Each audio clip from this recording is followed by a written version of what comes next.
ॐ तव कथामृतं तप्तजीवनं कविभिरीडितं कल्मषापहं श्रवणमङ्गलं श्रीमदाततं भुवि गृह्णन्ति ये भूरिदा जनाः।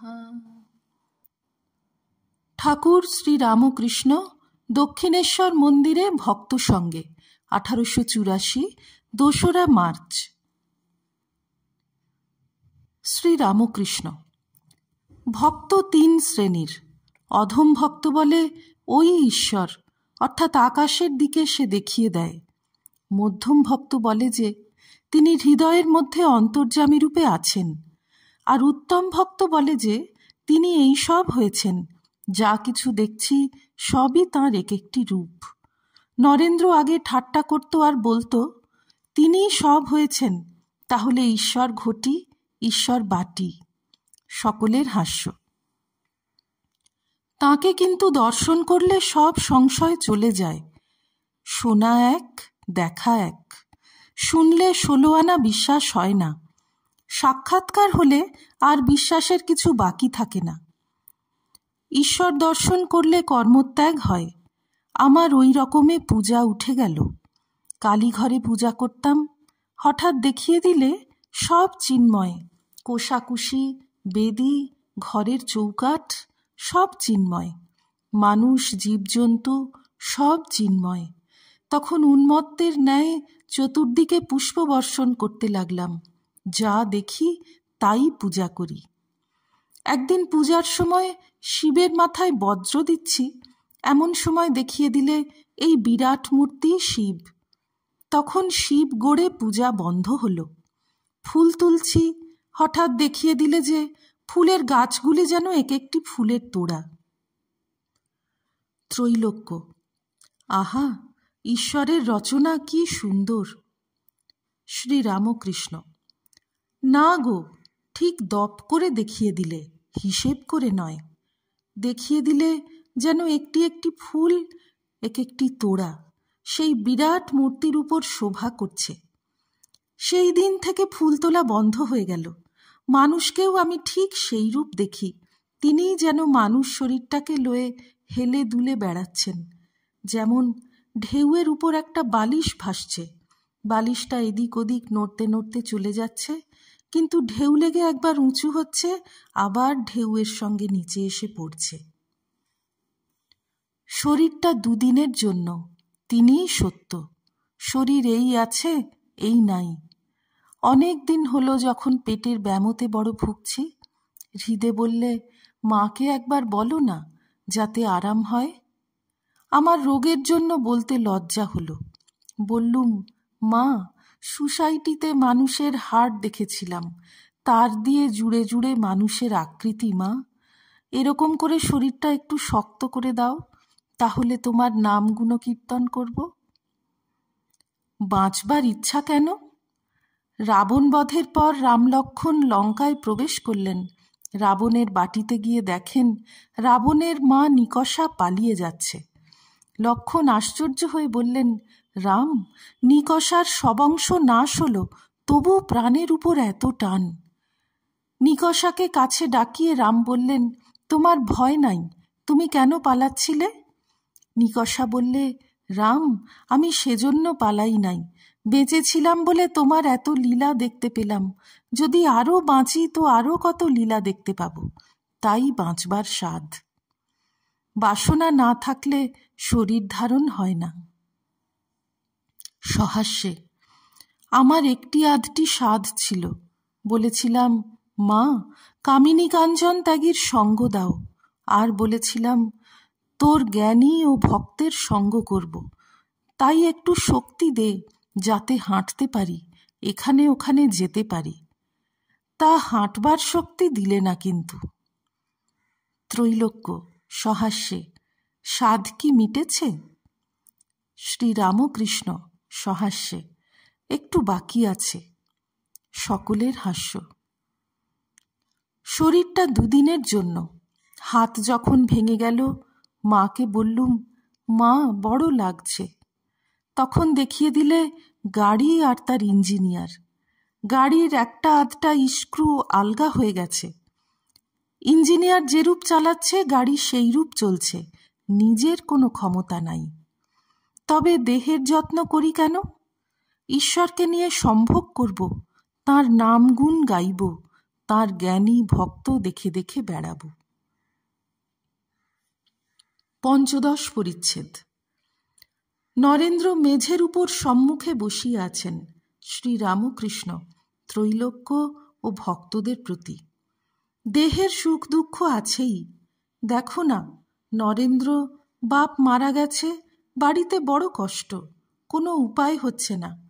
তিনি কখনো সুখে রাখেন, কখনো দুঃখে। ত্রৈলোক্য: আজ্ঞে, ঈশ্বরের দয়া হবে।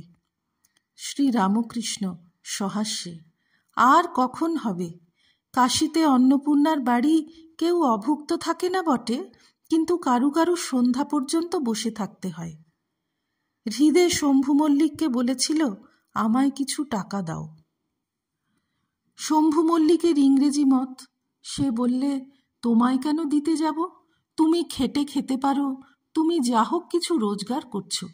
তবে খুব গরিব হয় সে এক কথা, কি কানা খোঁড়া পঙ্গু এদের দিলে কাজ হয়। তখন হৃদে বললে, মহাশয়, আপনি উটি বলবেন না, আমার টাকায় কাজ নেই।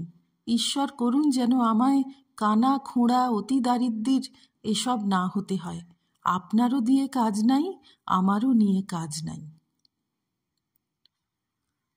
ঈশ্বর নরেন্দ্রকে কেন এখনো দয়া করছেন না? ঠাকুর যেন অভিমান করে এই কথা বলছেন। ঠাকুর নরেন্দ্রের দিকে এক একবার সস্নেহ দৃষ্টি করিতেছেন। নরেন্দ্র: আমি নাস্তিক মত পড়ছি।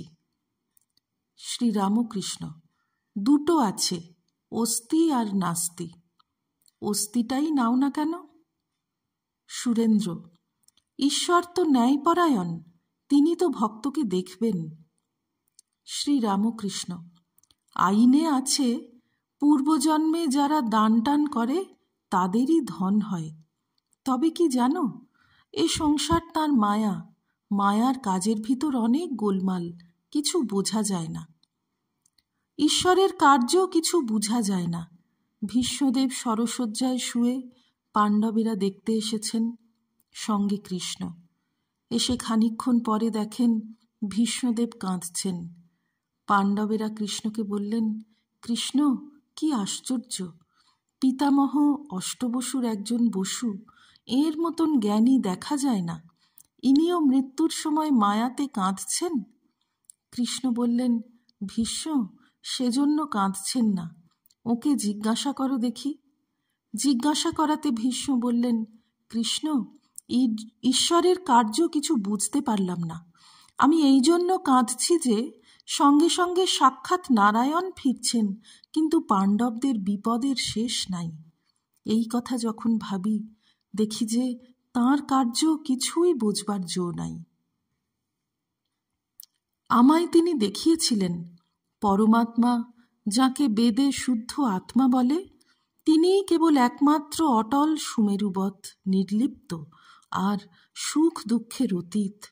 তাঁর মায়ার কার্যে অনেক গোলমাল, এটির পর ওটি, এটি থেকে উটি হবে, ওসব বলবার জো নাই। সুরেন্দ্র সহাস্যে: পূর্বজন্মে দান টান করলে তবে ধন হয়, তাহলে তো আমাদের দান টান করা উচিত। শ্রীরামকৃষ্ণ: যার টাকা আছে তার দেওয়া উচিত। ত্রৈলোক্যের প্রতি: জয়গোপাল সেনের টাকা আছে, তার দান করা উচিত। ও যে করে না সেটা নিন্দার কথা। এক একজন টাকা থাকলেও হিসেবই হয়, টাকা যে কে ভোগ করবে তার ঠিক নাই। সেদিন জয়গোপাল এসেছিল, গাড়ি করে আসে, গাড়িতে ভাঙা লণ্ঠন, ভাগাড়ের ফেরত ঘোড়া, মেডিকেল কলেজের হাসপাতাল ফেরত দারবান, আর এখানের জন্য নিয়ে এলো 2 পচা ডালিম। সকলের হাস্য। সুরেন্দ্র: জয়গোপালবাবু ব্রাহ্ম সমাজের, এখন বুঝি কেশববাবুর ব্রাহ্ম সমাজে সেরূপ লোক নাই।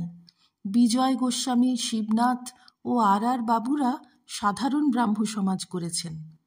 শ্রীরামকৃষ্ণ সহাস্যে: গোবিন্দ অধিকারী যাত্রার দলে ভালো লোক রাখত না, ভাগ দিতে হবে বলে। সকলের হাস্য।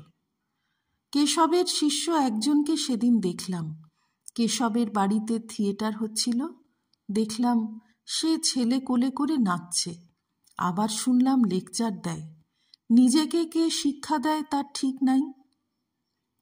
ত্রৈলোক্য গাহিতেছেন, চিদানন্দ সিন্ধু নীরে প্রেমানন্দের লহরী। গান সমাপ্ত হইলে শ্রীরামকৃষ্ণ ত্রৈলোক্যকে বলিতেছেন, ওই গানটা গাও তো গা, আমায় দেমা পাগল করে। ওম নিরঞ্জনম নিত্যমনন্তরূপং ভক্তানুকম্পাধৃতবিগ্রহং বৈ ঈশাবতারং পরমেশমিড্যং তং রামকৃষ্ণং শিরসা নমামঃ। শ্রীরামকৃষ্ণার্পণমস্তু।